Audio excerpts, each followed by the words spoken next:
Honest था, यारी निभाने वाला था। तो ये इसी तरह से जो है वो किरदार की तरजीह जो बताई गई। अब इसमें मियाँ बीवी जब हो गए तो इन्होंने एक दूसरे के साथ ये यानी जैसे यहाँ 1 नाइट पार्टनर है, 1 वीक पार्टनर है, और वैसे पार्टनरशिप है, और फिर बहुत सारी शादियां खुल गई हैं। शादी का रिवाज बहुत कम हो गया है। हमारे नज़दीक, इस्लाम के नज़दीक शादी भी एक इबादत है। ठीक, रसूल पाक सल्लल्लाहु अलैहि वसल्लम ने फरमाया कि अपनी बीवी के साथ इंटरकोर्स करना ये भी अल्लाह की इबादत है। सहाबी ने कहा, या रसूलुल्लाह सल्लल्लाहु अलैहि वसल्लम, इसमें तो हमारा ही बेनिफिट है, इसमें क्या इबादत का पहलू है? आपने फरमाया यही काम अगर किसी और से करते तो वो गुनाह होता या नहीं। तो लिहाजा इस्लाम गर्ल फ्रेंड बनाने की या बॉय फ्रेंड बनाने की इजाज़त नहीं देता, और ना ही शादी से पहले अफेयर चलाने की इजाज़त है। ठीक, तो ये इसके बाद रसूल पाक सल्लल्लाहु अलैहि वसल्लम ने और कुरान में 5 हक जो है बीवी के बयान किए और 5 शौहर के। लिहाजा वो एक दूसरे के हुकूक का ख्याल रखें, और एक अपनी ड्यूटी का ख्याल रखें और अपने हक का ख्याल रखें। तो इनका पहला जो ड्यूटी है वो है हुस्न सलूक। ये हस्बैंड की ड्यूटी है।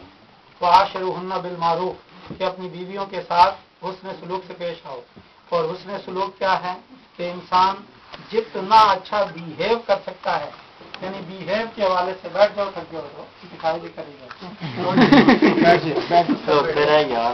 बिहेव के हवाले से इंसान के दामन में जो भी अच्छी चीज है उसकी दुनिया में सबसे ज्यादा डिजर्वर अल्लाह और उसके रसूल के बाद बीवी है। एक माँ बाप से भी ज्यादा मैं बता रहा हूँ। माँ बाप के साथ उसमें सलूक का हुक्म है। बीवी के लिए जो उसका हक है ये, तो हुस्न सलूक रसूल पाक सल्लल्लाहु अलैहि वसल्लम ने फरमाया बेहतरीन हस्बैंड वो है जो अपनी बीवी के लिए सबसे अच्छा है। दूसरी जिम्मेदारी जो है महर। ठीक, महर जैसे मैंने पहले भी बयान किया, महर की कम से कम मिकदार शरीयत ने बयान की है वो 10 तोले चांदी है। मैक्सिमम कोई लिमिट नहीं है, लेकिन महर इतना हो कि 1 महीने की सैलरी के अंदर वो आदमी आसानी से दे दे, और ज्यादा अफोर्ड कर सकता है तो ज्यादा भी रख सकता है।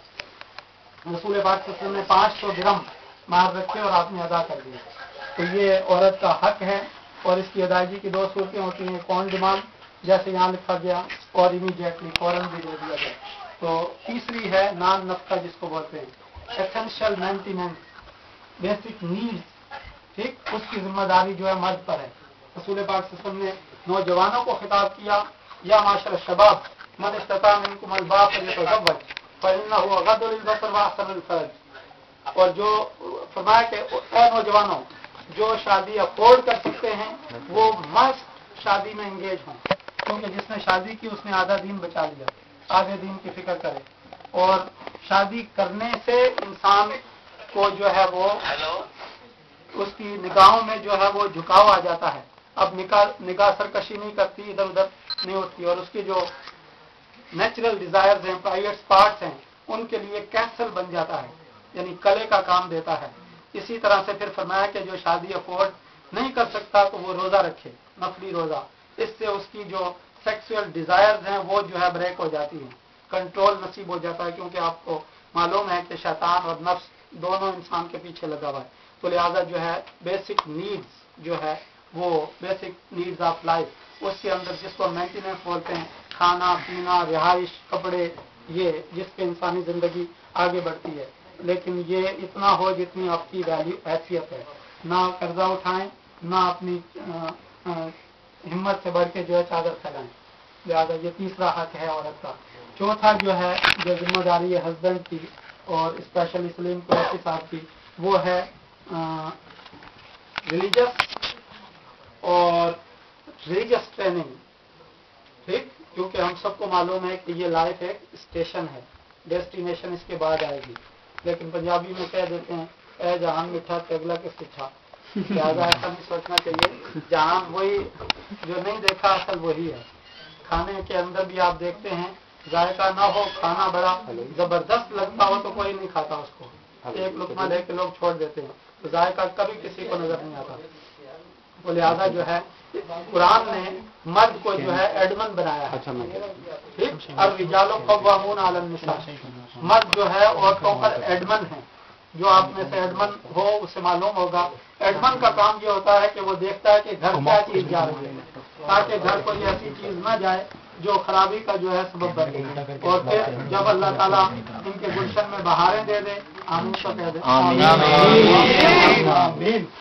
جب گلشن میں بہاریں آ جائیں، چاند جیسے بیٹے اور بیٹیاں مل جائیں تو یہ اب ان کی دونوں جو ہے وہ تربیت کریں، ٹھیک ہے، انشاءاللہ ان کی جو ہے ریلیجس ٹریننگ بھی کریں اور سیکولر ٹریننگ بھی کریں، ان کو پڑھائیں لکھائیں اور ایک اچھا انسان بنائیں، اور اچھا انسان ہی اچھا مسلمان ہے، جسے انسان بننا نہیں آیا وہ مسلمان بھی نہیں ہے۔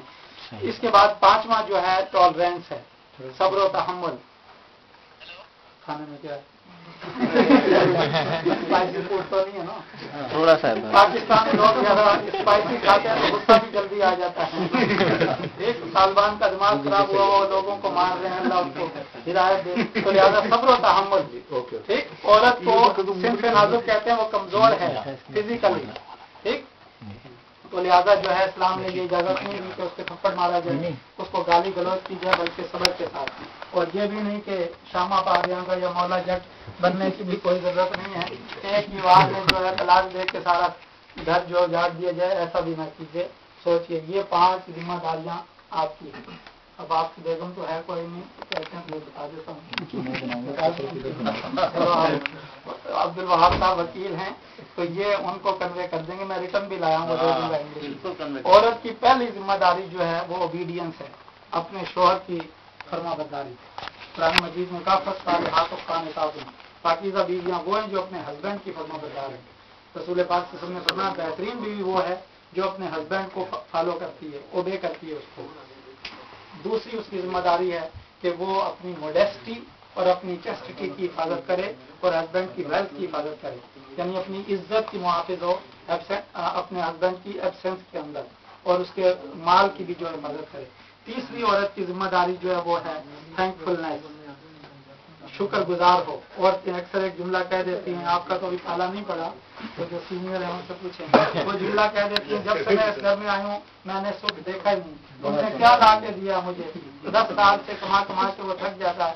یہ جملہ اکثر جو ہے وہ حدیث میں آیا، اس لیے یہ نیچرل چیز ہے، جو نیچرل ہے اس کا کوئی بھی ڈینائی نہیں کر سکتا، یعنی ایکسیپشن ہر جگہ ہوتی ہے، تو لہٰذا جو ہے یہ عورت کے اندر ایک سائیکالوجیکلی جو ایک کمزوری ہے جس کی شریعت نے یہ کہا۔ تھینک فلنیس تو ویسے بھی سوسائٹی کا اور مومن کی شان ہے، اور اللہ تعالیٰ نے فرمایا یہ جو لوگ آپ کو ڈرا دیتے ہیں میری فیلڈ کے لوگ، تو اسلام میں یعنی اللہ رب العزت بہت مہربان بڑا کرم کرنے والا ہے، اس نے خود ڈکلیئر کیا ہے کہ اللہ تمہیں عذاب دے کے کیا کرے گا، 2 کام تم کرو، ایک اس کے شکر گزار بنو، کھانا کھاؤ تو شکر الحمدللہ کہو، پانی پیو تو شکر الحمدللہ، لباس پہنو تو شکر الحمدللہ، جو نعمت بھی ملے اس پر شکر کرو، اور شکر کرنے والے بہت اللہ کو پسند ہیں۔ دوسرا اس پر ایمان لاؤ، یعنی 2 چیزیں، یہ 5ویں پارے کی آخری آیت ہے، ما یفعل اللہ بعذابکم ان شکرتم وآمنتم وکان اللہ شاکرا علیما۔ یہاں 5واں پارہ ختم ہو گیا، صدق اللہ العظیم۔ اللہ تمہیں عذاب دے کے کیا کرے گا اگر تم اس کے تھینک فل رہو اور اس پر ایمان لے آؤ، اور اللہ خوب جانتا ہے شکر کرنے والوں کو۔